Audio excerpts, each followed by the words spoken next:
دائما تنقدموا الوصفات ديال الانظام الطيبات. غادي نقدم لكم هذه الوصفه الرائعه اللي كنديروها بالزعفران باش يعطينا داك اللون، وغادي نوريكم واحد الطريقه باش يجينا لاصوص ديالها ماشي بيض وكيجي واخا ما ديريش الزعفران تيجي داك اللون ديالها رائع جدا. تابعوا الفيديو باش تعرفوا على الطريقه. غادي نديروها بالباميه اللي هي الملوخيه يعني كنقولوا ليها حنا، مع البطاطس والملحه فقط.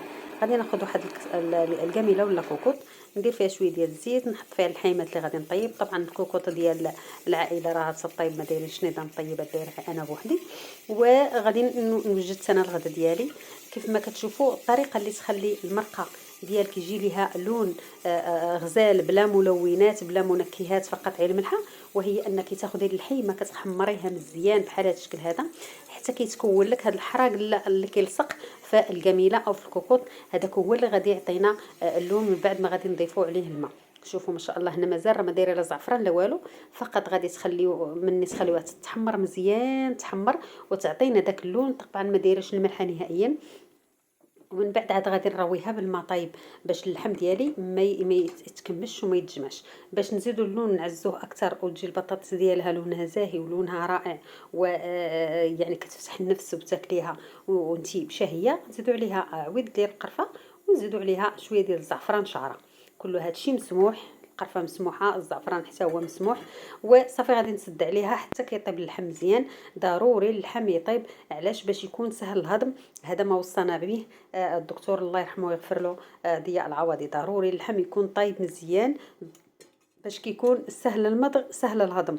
من بعد غادي نضيف عليها الملوخيه اللي كنقولوا لها حنا الملوخيه، هي راه سميتها الباميه في الحقيقه. ودابا غادي نملح ونسد عليه حتى كطيب ديك الخضيره ديالي. هذه طريقه سهله بسيطه وكتجي في البنه رائعه. الحيمات ديالي طابوا، المريقه ديالي طابت كيف ما كتشوفوا. غنخليها فقط نقص شويه ديال لاصوص وغادي نسكبها معكم. كنتمنى هذه الوصفه انها تكون عجباتكم ونال رضاكم. والا كنتو اول مره تشوفوا القناه ديالي ما تنساوش تدعمونا بلايك وتفعلوا زر الجرس باش يوصلكم جديد الوصفات اللي كنقدموها في نظام الطيبات.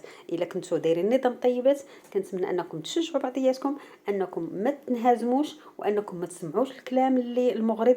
تسمعوا فقط الجسم ديالكم واش كيقول لكم ولصحتكم. وكنتمنى لكم دائما الصحه والعافيه. هذه تجربتي كنشاركها معكم، غداتي كنشاركها معكم. فمرحبا بالجميع، وما تنسوناش من خالص دعواتكم.